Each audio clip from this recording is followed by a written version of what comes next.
Sa kabila ng masamang panahon dulot ng bagyo, naging ligtas ang isang ina at ang kanyang bagong silang na sanggol matapos ang maagap na pagtugon ng mga tauhan ng Baguio City Police Office Station 2 at Emergency Medical Services sa isang emergency na panganganak sa loob ng kanilang tahanan sa Baguio City. Bandang alas 5 ng umaga habang patuloy ang nararanasang malakas na ulan at masamang kondisyon ng panahon, lumapit sa BCPO Station 2 ang isang lalaki upang humingi ng agarang tulong para sa kanyang asawang nagsisimula ng manganak sa kanilang bahay. Sa kabila ng mga hamong dulot ng bagyo, agad na rumisponde sina Police Staff Sergeant Melanio Agmayang at Police Corporal Joshua Subangi at nakipag-ugnayan sa Emergency Medical Services bago nagtungo sa tirahan ng pamilya. Pagdating sa lugar, natuklasan nilang matagumpay nang naipanganak ng ina ang isang malusog na sanggol na lalaki sa tulong ng isang miyembro ng kanilang pamilya. Kaagad na sinuri ng mga tauhan ng Emergency Medical Services ang kalagayan ng mag-ina habang tumulong naman ang mga pulis sa ligtas na pagsakay sa kanila sa ambulansya upang maihatid sa pinakamalapit na pagamutan para sa kinakailangang pangangalaga matapos ang panganganak. Inilipat ang mag-ina sa Baguio General Hospital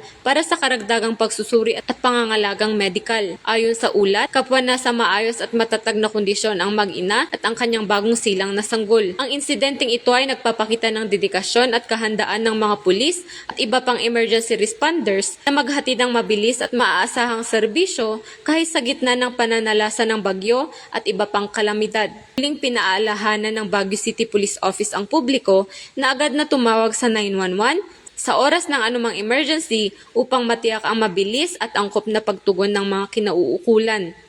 Mula dito sa Police Regional Office Cordillera, ako ang inyong PNN Correspondent Patrolwoman Grace Bulangan, alagad ng batas, tagataguyod ng Balitang Pulis.